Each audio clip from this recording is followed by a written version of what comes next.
In the days of absolute monarchy, the royal court was where you went to get ahead.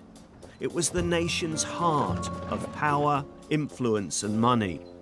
But life at court was a game of high stakes.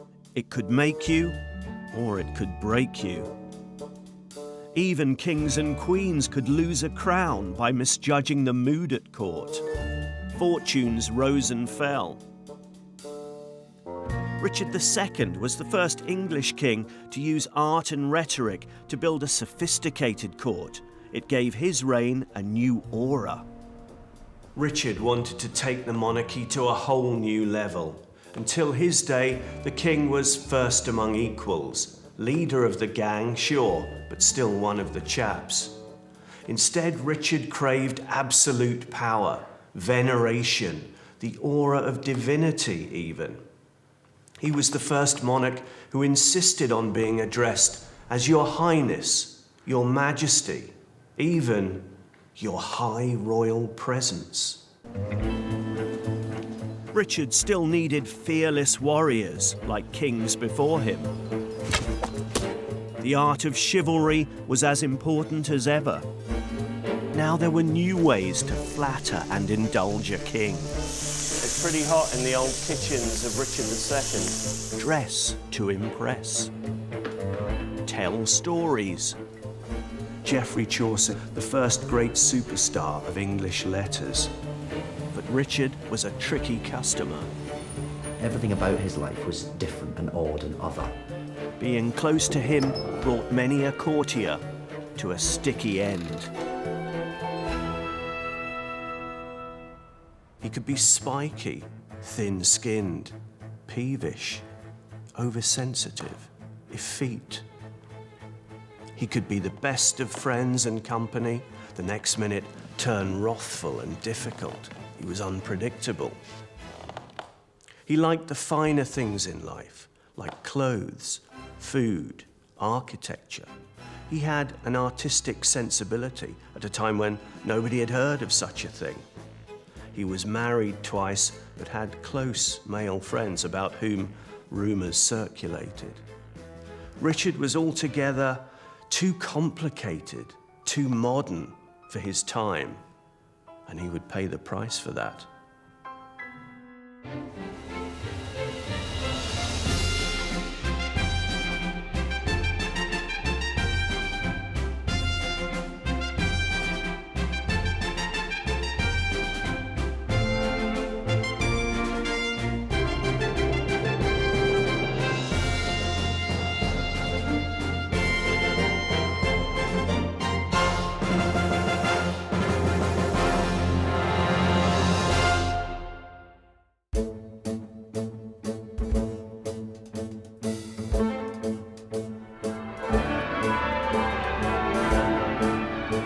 Richard's reign began in July 1377 with the most splendid coronation England had ever seen.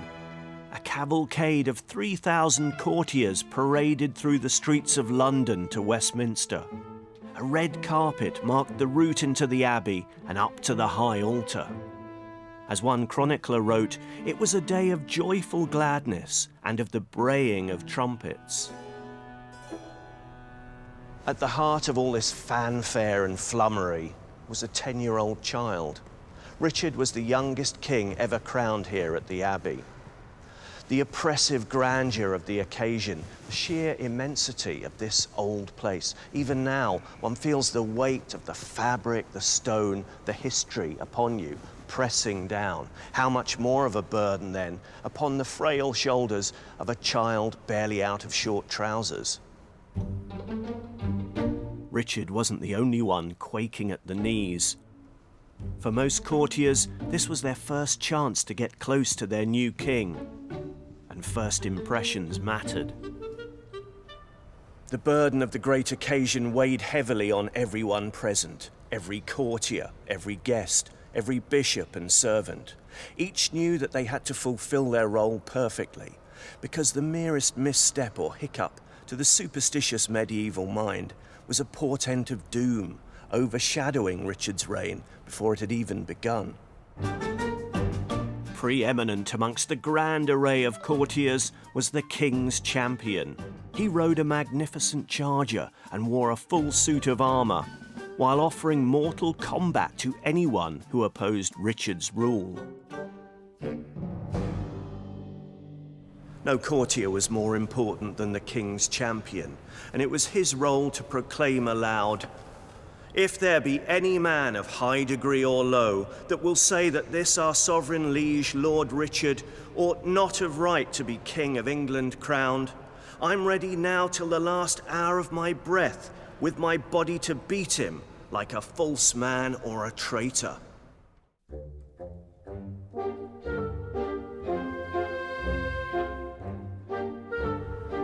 This magnificent picture, the king seen against a backdrop of gold gesso, is known to this day as the coronation portrait, as if there could be no other, and certainly there'd been nothing like this before. It's the work of that distinguished artist, anonymous. Sadly, we don't know the identity of the gifted hand responsible for this work, but we do know that it's a milestone in art history and monarchy. Before Richard, no king had been rendered on this scale, bigger than life. Until now, religious sensibilities meant that the sitter, however elevated, would be seen in profile.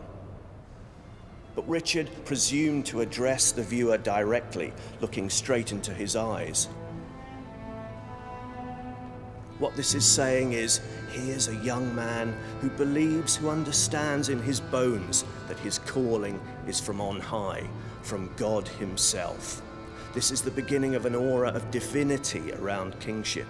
And if you look into Richard's eyes even now, you can't doubt he believes his calling is from the highest authority.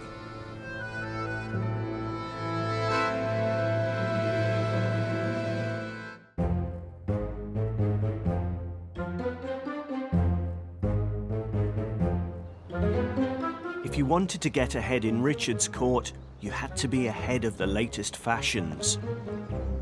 The king himself was certainly a dapper dresser. He couldn't get enough fur, velvet and cloth of gold. He was said to have spent £20,000 on a single outfit, an unbelievable fortune. Courtiers had to be well turned out from head to toe. We think we're the first people to worry about the size of our footprint. But in the 1300s, courtiers were falling over each other, sometimes themselves, to put their best foot forward. This is the medieval cloth town of Lavenham in Suffolk, where Paul Ragg is making pointed medieval shoes, known as poulaines. Hello, Paul. Hello. I'm Stephen.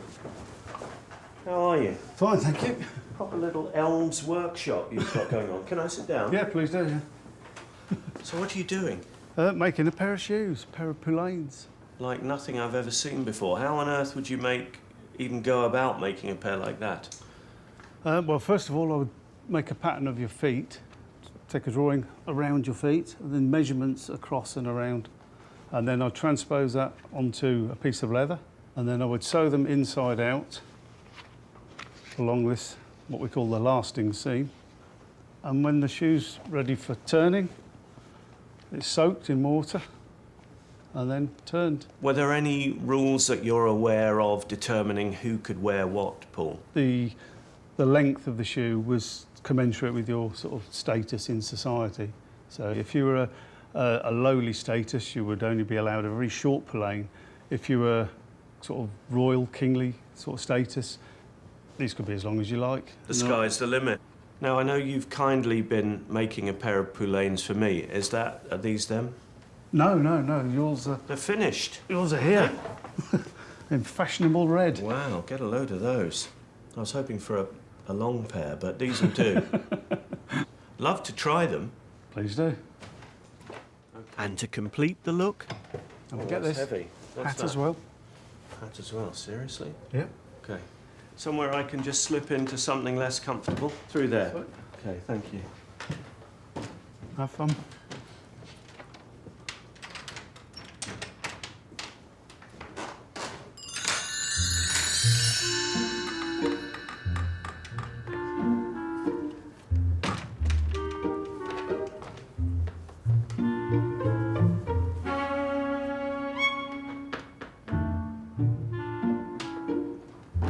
Well, Paul, nice piece of work. Thank you. The only trouble is I haven't got a bag to go with them. What's the size of that, for goodness sake? Well, even bigger. Fill this room.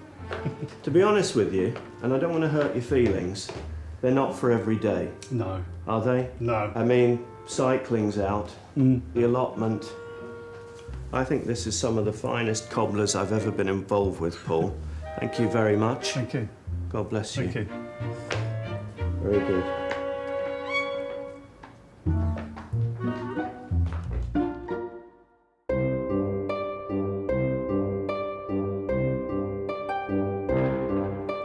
Richard's childhood was overshadowed by his father, the Black Prince. He was a warrior down to his gore-flecked bootstraps and was forever waging war. His own chance of becoming king was snatched away by his untimely death, leaving Richard to take the throne. But who'd be there to guide him? What Richard needed was a role model, as we say now, a father figure, and there was no shortage of suitable candidates. There was his own uncle, John of Gaunt, his trusted tutors, Simon Burleigh and Guichard d'Angle. There was even the chamberlain of his household, a man called Aubrey de Vere. But nobody was better suited to the job than the Archbishop of Canterbury, the man who'd placed the crown on Richard's head at his coronation. He was the pious Simon Sudbury. Sudbury was always there for Richard. After the Black Prince's death, he praised him as a fair son and the very image of his father. Richard made him one of his closest advisors. But in 1381, the year of the Peasants' Revolt, Sudbury's position at the king's right hand put him in danger.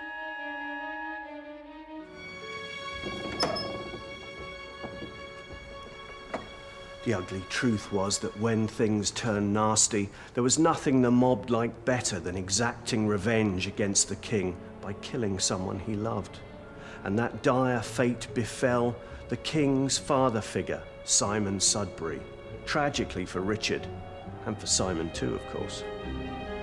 Here at St. Gregory's Church in Sudbury, there's a grisly reminder of his end.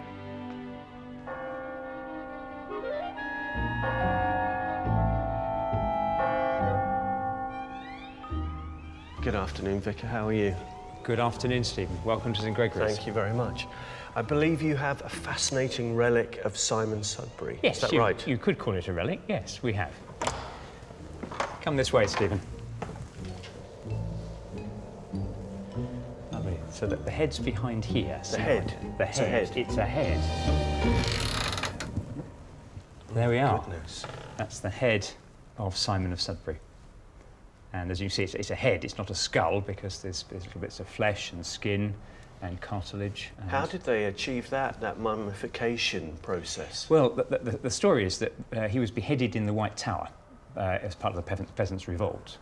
And the head was put on a spike on London Bridge. And apparently it's a very hot time of the year. It was in the summer. And it sort of mummified, I suppose, over that period of time. And then the good folk of Sudbury took pity on the head and felt it ought to come back here to his hometown of Sudbury. And so brought it back. And it's been in the town ever since.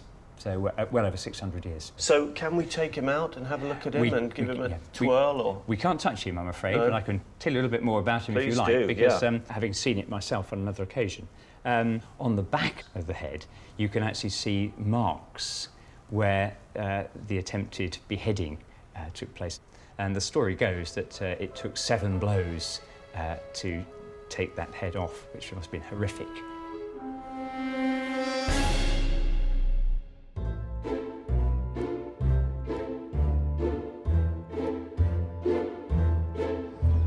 It's tough at the top, but it's lonely too.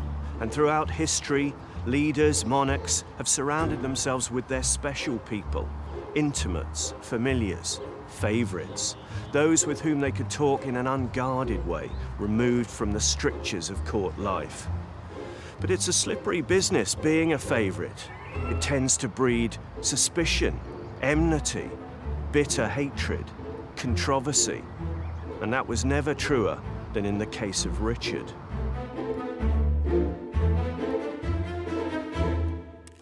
one favourite caused more controversy than any other. His name was Robert de Vere, 10th Earl of Oxford.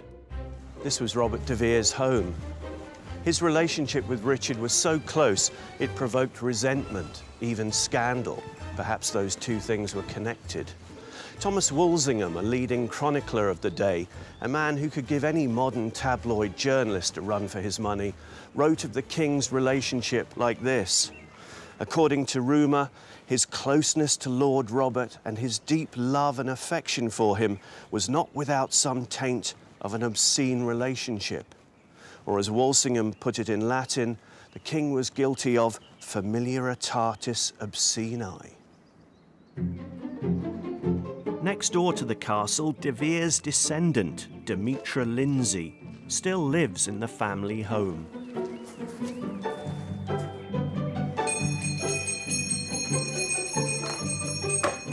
Demetra, hello. Stephen.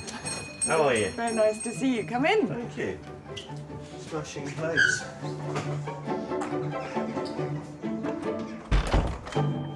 Can we talk about your ancestor and his friendship with the king? What did the two of them have in common, do you think? What was the bond that brought them together? I think there was a rather nice relationship between them because the Earl of Oxford, Robert, was 5 years older than Richard. And I think there was a certain amount of adoration going on. It was a sort of hero worship in a way. I think so. And from Robert's point of view, it was no bad thing to be that close to Richard, of course. I think it was certainly good for Robert. Of course, Richard created the title of Marquis for the very first time for Just Robert. plucked it out of the air somewhere. And then, you know, all these earls are sitting there and suddenly there's a new title that they couldn't even aspire to. There was Robert being showered with all these benisons, all these titles and estates. That wouldn't have been popular with everybody, I suppose. I think it caused sincere jealousy at court. You wouldn't give any house room to these suggestions that their relationship was more than platonic and friendly. I'm sure you've heard the suggestions. Absolutely. I see the whole of their relationship in the context of this extraordinary place here, and that it was two boys growing up in rather a fun and war-free time in England, and that it was just all about fun and you know, the pursuits, country pursuits.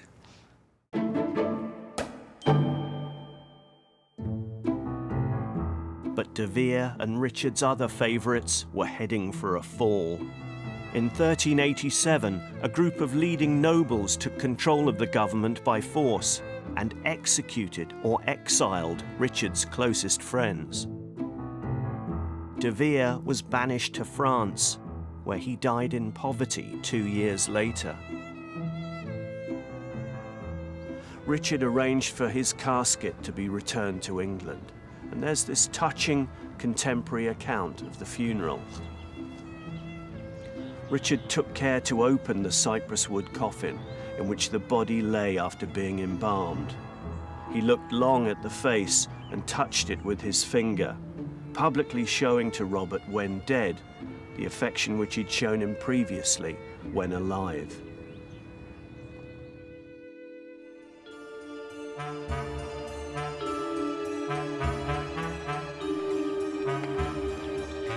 Freud would have had a field day with Richard, but Shakespeare got there first. His play, Richard II, delves into the dark corners of the king's psyche. David Tennant has played the king to great acclaim for the Royal Shakespeare Company. Not all the water in the rough, rude sea can wash the balm off from an anointed king. So you're immersing yourself in Richard II. Is it fun to be him up there every night? There's something peculiarly exciting about entering to trumpet fanfares every time you walk on stage. That takes a very... What does that do to you when you're It certainly swells the breast. And you can imagine that it would distort the ego as well, were that happening to you every day in life. You can see why Richard would assume the airs that he did. The modern equivalent was Michael Jackson, just someone who'd lived in this kind of extraordinary, from a very, very young age, they'd been other and different and treated differently, and then possibly because of that, you develop a psychology that's quite alien and difficult to understand to the outside world because you are not as other men, really. God, for his Richard hath in heavenly pay a glorious angel. Then if angels fight, weak men must fall. And can I just ask about the hair? Is that based on intense research? Quite the opposite. No, Richard had a sort of mop of red hair from the paintings that we have. But there's a certain androgyny to him. So we were looking for something that found that sort of androgynousness, something that would set him apart from the world of his court. And what about if you'd been a courtier? Because that's something we're looking at. Right. What would it have been like to be a courtier? I think it must have been a daily struggle to be at the court of one of these people. Because any kind of autocrat, of course, you're having to dance around their whims. You know, you can be a favourite one day and you can have your head chopped off the next. So that must have been an incredible stress and strain to try and, you know, keep your status up, to every day be trying to please the king, particularly if that king was capricious and difficult and potentially, if you read some commentators, by the end of his life, a little bit mad.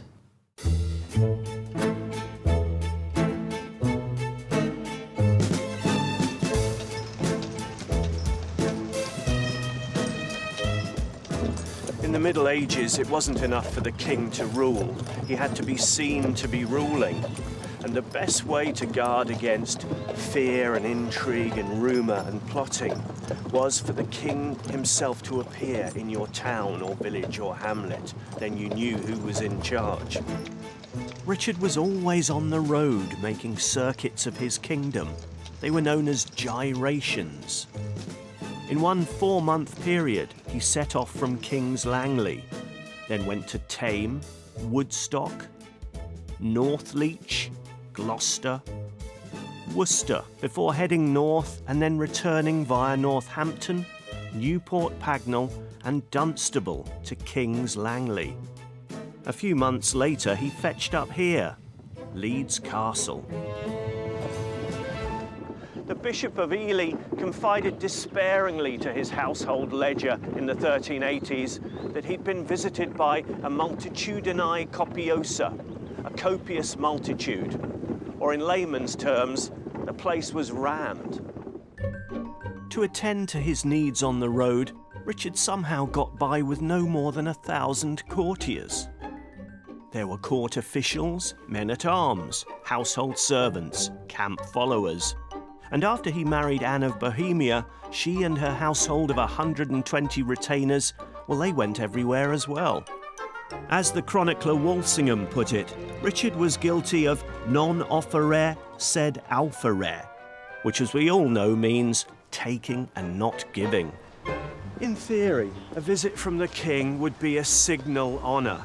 In practice, only those with the fullest coffers could afford to withstand it. It was actually something to be dreaded. Richard and his ever-hungry crew could eat and carouse their way through your fortune. He was the house guest from hell. Thanks, Gavin.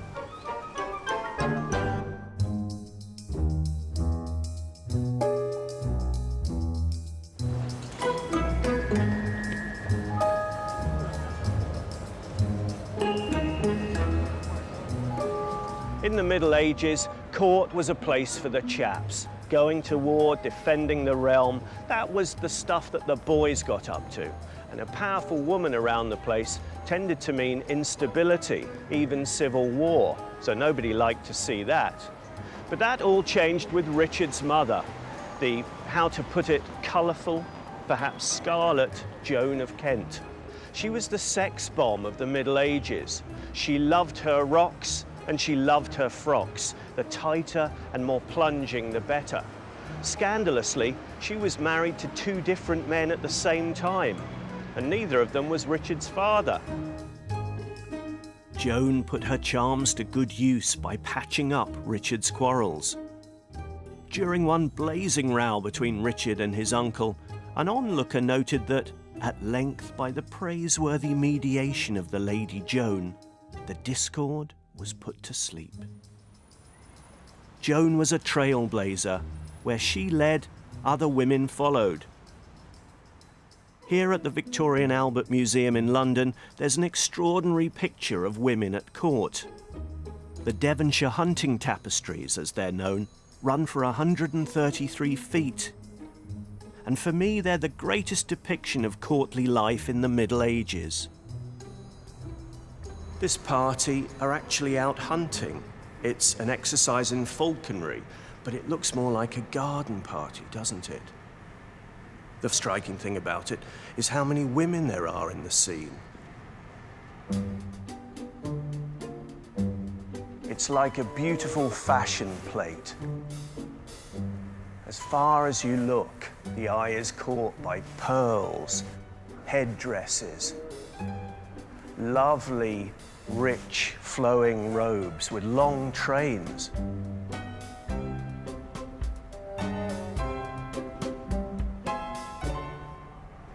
Richard was very comfortable with women at court. He was essentially peace-loving, and under him, court was a place where other virtues flourished, a place of civilization, if you like, of learning and scholarship, not of the more macho disciplines associated with his father or earlier medieval monarchs. But, as ever, ladies climbing up the ladder put noses out of joint. The chronicler Walsingham complained that Richard's courtiers were knights of Venus, not Mars, better suited to manoeuvres in the bedroom than on the field of battle. And what of that terrific harpy, Joan of Kent, the king's mother, and the forerunner, the role model of all those thrusting ladies at court? Well, her end couldn't have been more blackly ironic. If Richard was anything, he was a mummy's boy, and yet he was responsible for his mother's own death in the most tragic and horrible of circumstances. The king believed he'd been betrayed by his half-brother and sentenced him to death. But Joan pleaded for the life of her other son. For 4 days she begged the king to change his mind. But Richard was implacable, unmovable. On the 5th day, Joan died. Of a broken heart, they said. Capricious and contrary to the last, Richard then spared the life of his half-brother. Rather late for Joan.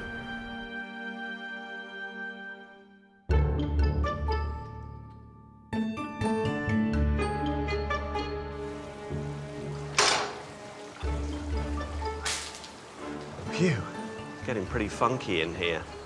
Can you imagine the assault on the senses that was a medieval court?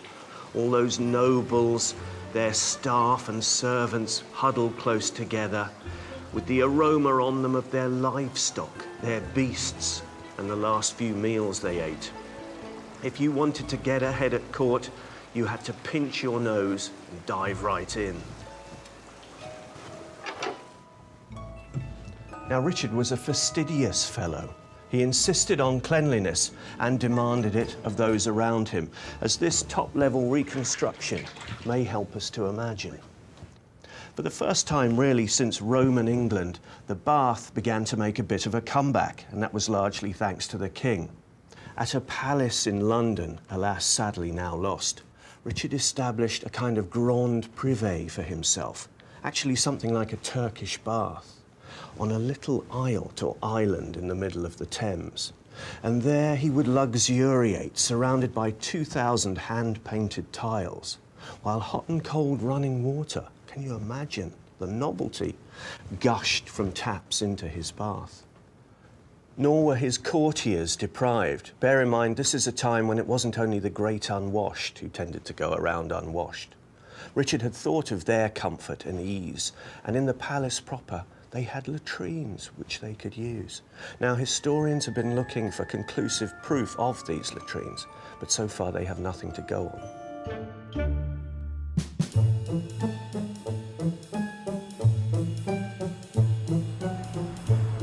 This is the College of Arms, England's home of heraldry.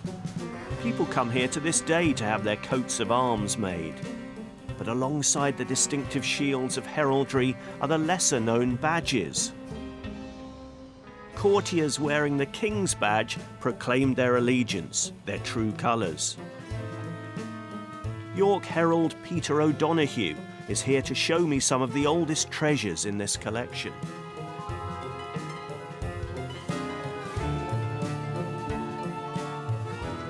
Richard was the first king to really make widespread use of badges as opposed to coats of arms as a symbol of himself, of his personal identity.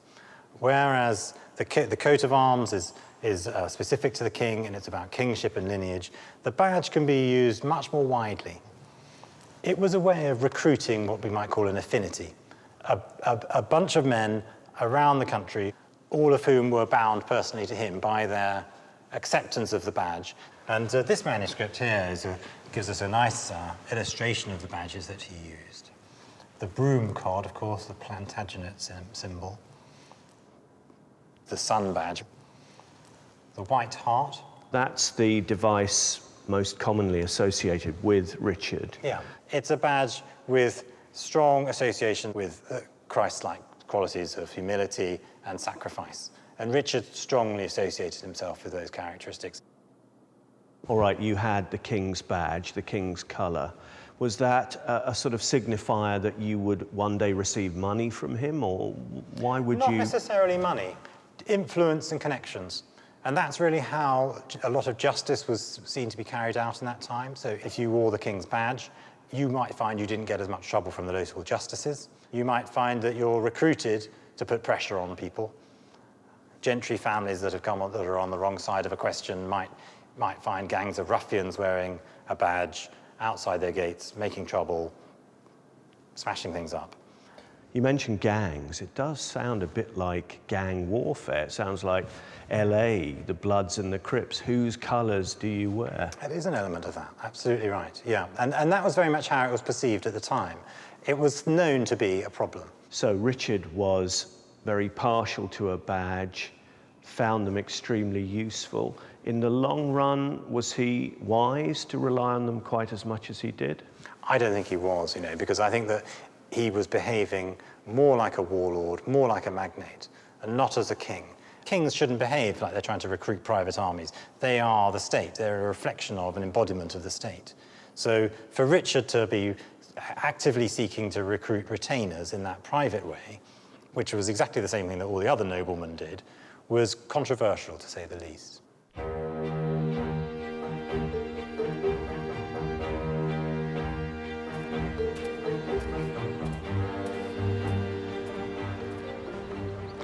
In the Middle Ages, the best way to the king's heart was straight through his ribcage with a cleaver, and Richard lived in fear of that. But you could get to him by the more traditional route through the stomach. He liked his food. He wasn't one of those gnaw on a chicken bone and toss it to the mastiffs kind of rulers. No, he would have been very partial to the nouvelle cuisine of today. And the first cookbook in these islands was written for him, 196 recipes. Everything from blancmange to porpoise soup. That soup made out of rare dolphin, by the way, not porpoise. Richard's cookbook, The Form of Curry, or as we'd say now, Ways of Cooking, was compiled by his master cooks, some of the most important people in the royal household. They were in charge of over 300 kitchen staff. Scullions, spit-turners, spicers. One cook who knows how to serve up a medieval dish is Clarissa Dickson Wright. Clarissa. Hello. How are you? I'm all Very right, nice thanks. to see you. Good to see you too. Are we going Welcome to my humble kitchen. Yes, nice place you have. Yeah, it's great. Anything for supper? Well, we're going to have egg reduce of rabbit. My favourite.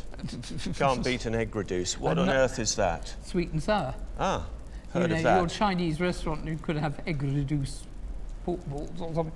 And did you say rabbit? Oh, rabbit was the luxury food of the day. Get away. Incredibly expensive. They were all farmed in warrens. And great lords would fight for the privilege of having the license to keep a warren. So what I'm going to do, first of all, is just mix the sauce. And that's just some chopped onions. Yeah. That goes in there. And in goes black pepper from India, ginger and cinnamon from the Spice Islands, and currants from the Levant. So this is quite ostentatious in its way. Incredible. I mean, you know, if you go to one of your top chefs nowadays, you wouldn't get anything quite as lavish as this. Really? Not in terms of price, anyway. That's just a bit of vinegar to add the sour to the sweet.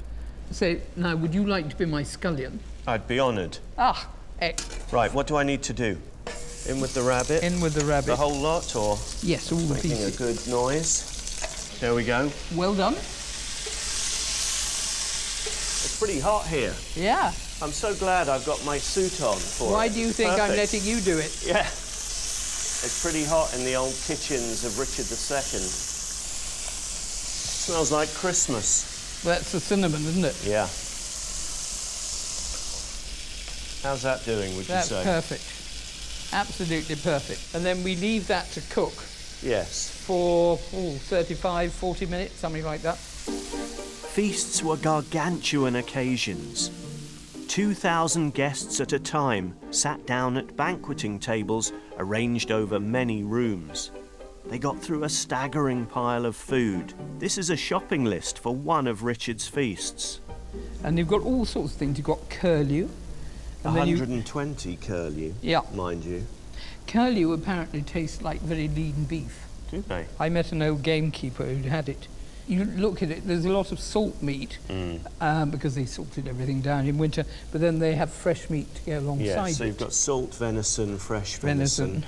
This isn't puffin, is it? Oh yeah, apparently it tastes just like fishy grouse. 60 puffin. Where are you going to find 60 puffin? Well, I think there were rather more puffin around than there are now. Right, well that should be done now. Oops. Oh, that spoon's gone. Right, there we are. Well done.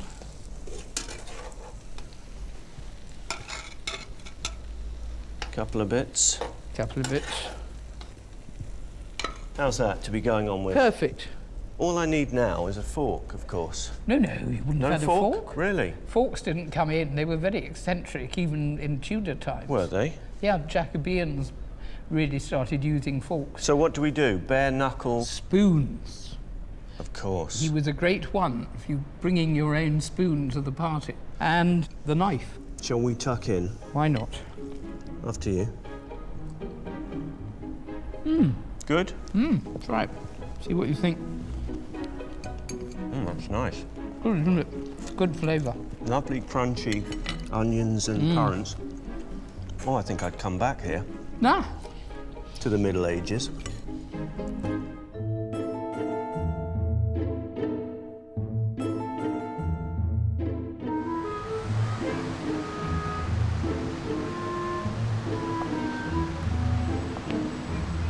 One of the greatest treasures of Richard's reign is to be found here at the National Gallery. It's strangely overlooked and neglected, and yet in its own subtle way, it's every bit as enigmatic and mysterious as, say, the Mona Lisa in Paris. What it does tell us unambiguously, though, is that Richard was the first English monarch who really was passionate about art and understood what it could do for him. Since Richard was a king perpetually on the move, he needed portable trappings of power. None was more important than his altarpiece, the finest painting to survive from the medieval age in Britain. This is the Wilton diptych. It's a picture, of course, but also something of a holy relic. I think of it as a combination of Richard's portable chapel and vanity cabinet. At first sight, it strikes us as a conventional image of veneration and worship. Richard is kneeling, his hands, his fingers are splayed, his gaze upon the holy infant. But actually, it's much more complicated and nuanced than that. The king is accompanied by a trinity of significant and telling figures. Two English monarchs who he venerated, Edward the Confessor, Edmund the Martyr. and most importantly of all, St. John the Baptist. The arm of St. John the Baptist is most significant here. He paved the way for Christ in the Bible. And there's a sense of equivalence here. He is representing the King. Over on the right-hand panel, if you study the heavenly host, not only are they wearing this striking iridescent blue, but if you look closely, they're bearing the insignia of Richard himself, the White Hart. This is the medieval equivalent of the modern football tradition of kissing the badge. This is Richard's team. They're looking out for him.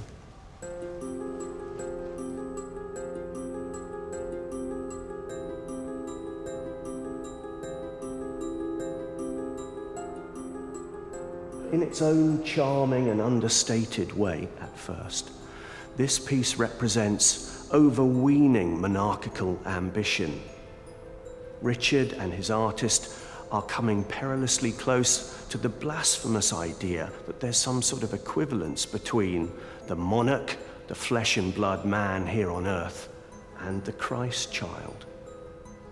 Any courtier privileged enough to be accompanying the king at the moment during his travels when the diptych was unpacked and the king fell to his knees, presumably before it, he might have found himself wondering exactly who is being worshipped here.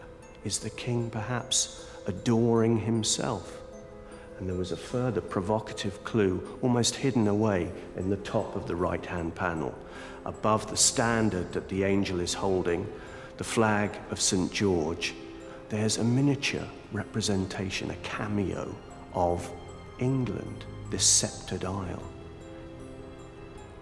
The artist was Richard, presuming to suggest that England, his sovereign patch of land, was the New Jerusalem, and that the king himself had been sent here by God as the new Messiah.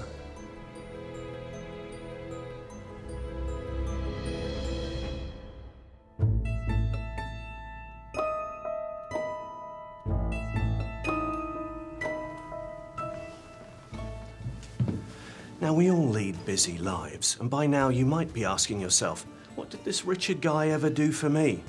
Well, the next time you have a snuffly nose, you need to mop your brow, or put a knot in something as a memento, then thank Richard, because voila, he was the man who invented and popularized the humble handkerchief. When he came to the throne, people didn't even know what to call this. Sure, there may have been some bracingly pungent Anglo-Saxon version of snot rag, but handkerchief, nobody had heard of such a thing. Indeed, the king's own tailor referred to small pieces of cloth to give to the noble king for blowing and covering his nose.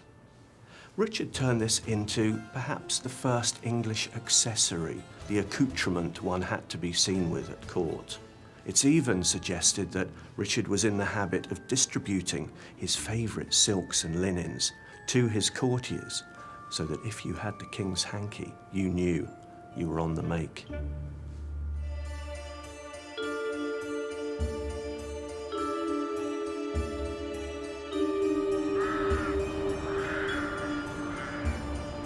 When we think about the Tower, we tend to conjure a brooding, forbidding place of repression, torture, even execution. But in Richard's time, the Tower was as much a palace as it was a prison. It was constantly being built on, developed, expanded. And the man who was in charge of those works was the father of English literature, the author of the Canterbury Tales, Geoffrey Chaucer. Richard appreciated literature as much as painting, but it was still early days to make a living as a writer. Chaucer needed other means to prosper at court. Amongst his jobs, he was clerk of the king's works, responsible for the upkeep of the Tower, as well as soldier, diplomat, marriage broker, keeper of royal parks, customs controller, and a member of Parliament. It would be 100 years before the appointment of an official royal poet, but Chaucer was a favourite of the king's and popular at court. Here at Corpus Christi College in Cambridge is a rare illuminated manuscript of one of his poems. This is one of Geoffrey Chaucer's less well-known but much admired works, Troilus and Cresseid, or as we would say now, Troilus and Cressida. It's the story of a doomed, tragic love involving a warrior who's reckless as to the affairs of his heart and an unfaithful heroine. It spoke to Richard's time and to Richard's court with its themes of courtly love, of honour, of chivalry. But it's not just the text that's valuable and insightful here. It's also the beautiful artwork.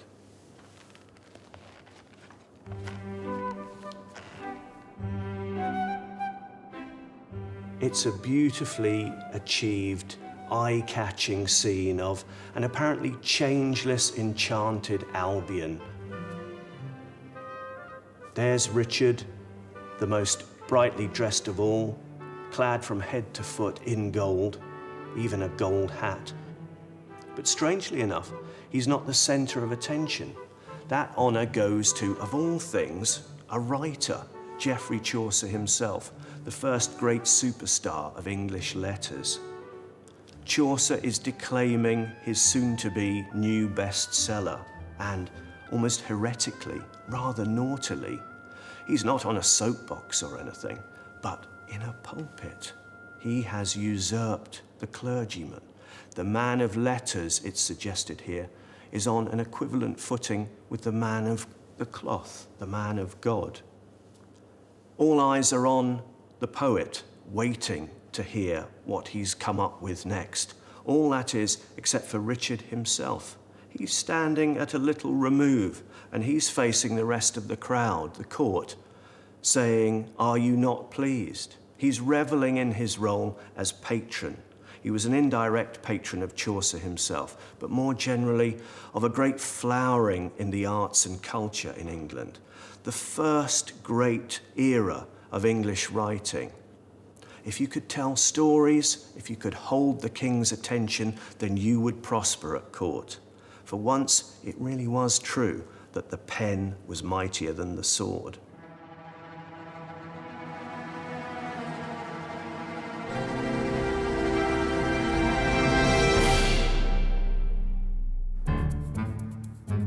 Richard made enemies, and that made him perpetually worried about his own safety. His answer was to employ an elite corps of bodyguards to watch over him day and night. They were known as the Cheshire Archers, 311 highly skilled bowmen, all from Cheshire. The Knights of Middle England practice archery in the style of Richard's Guards. Kevin Hicks is here to tell me all about them. So what would it have been like to be one of the elite guard, the Cheshire Bowmen? If you're one of the chosen ones, you're there, aren't you? The best clothing, favours from the king, the best wages, the best food. You're going to be the SAS of the medieval period. And they were arrogant with it. And these guys were professional killers. So they sound like guys you wouldn't necessarily want to meet in an alley round the back of the tavern one night. Well, the danger is they'll come and knock on your door and then come through it. They'll batter your door down and they will arrest you violently. And people were scared of them. They regarded them as thugs. And they were a law unto themselves. If they wanted to do something, nobody was really going to quibble about it. Only one man, the king. So it wasn't enough just to be handy with a bow and arrow. You had to be from Cheshire. You had to have a presence and be quite threatening, a bit moody and tasty to fit in. You had to be one of the boys. Let's set Right. you up. Yeah. Okay. Put the arrow on for you. Yeah. Right, cant the bow over a little bit. Feel the weight of him. Bring him back. Push and pull. Push and pull. Swing it up a bit. Yeah, yeah. Just give Ready? it a go. Relax.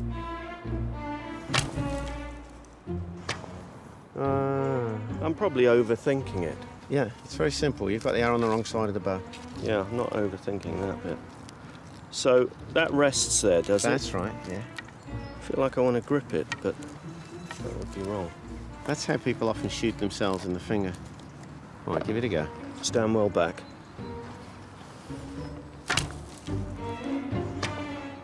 better height. Yeah. It felt like a layman's shot, though. You missed by about, what, 10 yards? Relax, you're so tense. I am tense. I'll put my hand there so you don't All right. lean further back. I'm leaning back, Yeah. you're right. Right, so come on, push forward. Now shoot him.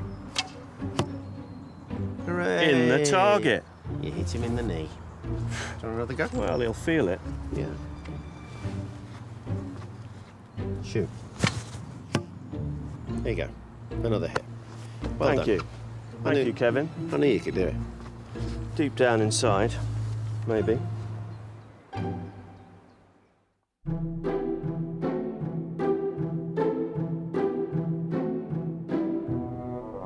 By the 1390s, Richard's grip on power was getting shaky. Even his own extravagant coronation was a distant memory. So what better than to set out the rules of monarchy, a how-to book for the kings of the future? Here in Westminster Abbey Library is the Liber Regalis, the royal book. This great manuscript is 600 years old, far too delicate and fragile for me to touch, but it's open on this lustrous, still very vivid illumination that tells us what's about to ensue. The monarch seated upon a golden throne with clerics attending to him, placing the crown upon his head. Over the page, which I daren't touch, the rubric, the ritual of a coronation, the rules of procedure. This states that a coronation should take place on a Sunday or a holy day, that the king should proceed bareheaded from the Tower of London through the city to Westminster. Then when he arrives at the Abbey, he's to prostrate himself upon the stones. Fortunately for him, not on the cold marble itself. His ushers are allowed to spread cushions and carpets to keep him warm during proceedings. And as the climax, the king receives the arcane, the magisterial tools of the trade, if you like, the ring of kingly dignity, the rod of virtue and equity, the golden scepter and the crown of glory. And as a final significant gesture, his nobles gathered around him stretch forth their arms towards the monarch in a sign of fealty, of loyalty. But for Richard, loyalty and time were running out.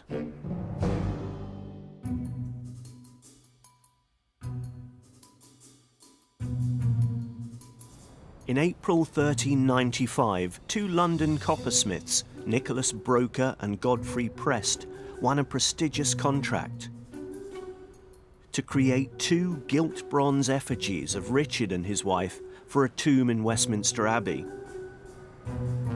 Richard was 27 years old, but in his time, death was ever close at hand.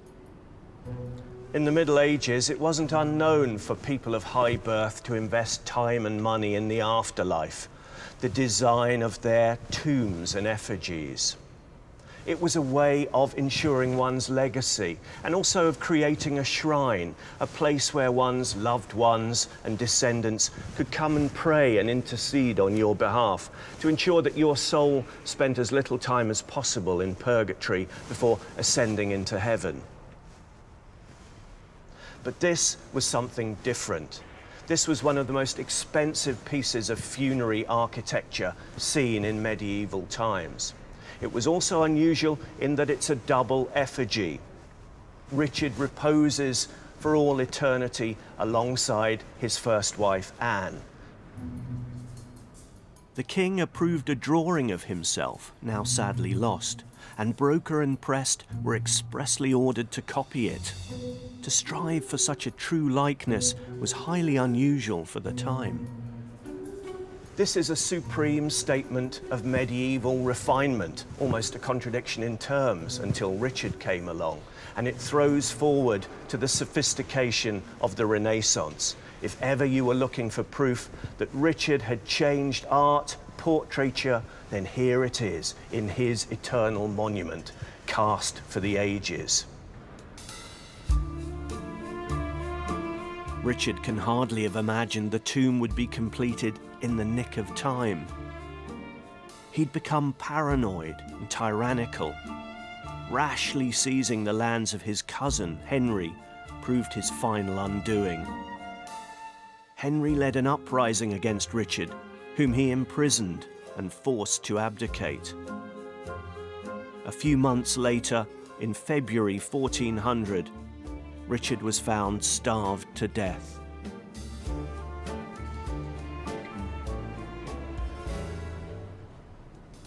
The inscription's in Latin, but it translates like this: prudent and elegant, Richard by oath the second, overtaken by fate, lies here portrayed and under marble.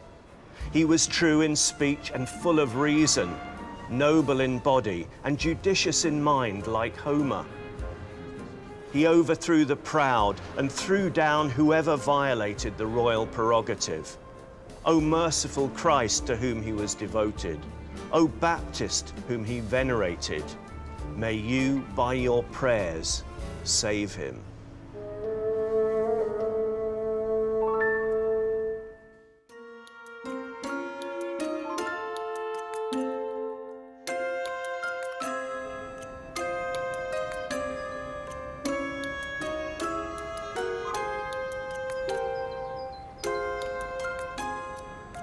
Richard came blasphemously close to believing that he was the chosen one with a divine mission and that his England would be a new Jerusalem.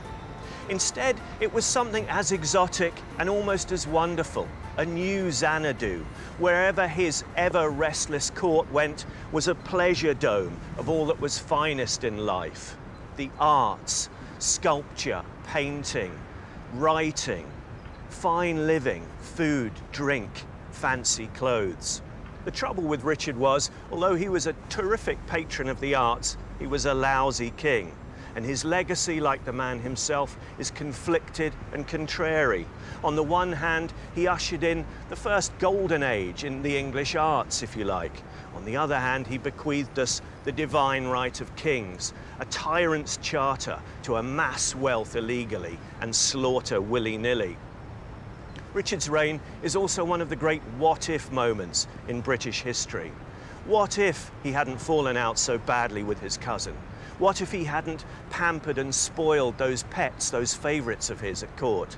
Perhaps then it would have been these soggy, unlikely islands that would have witnessed the first flowering of the Renaissance in Western Europe. As it was, that privilege fell to Italy. But that's a story for next time.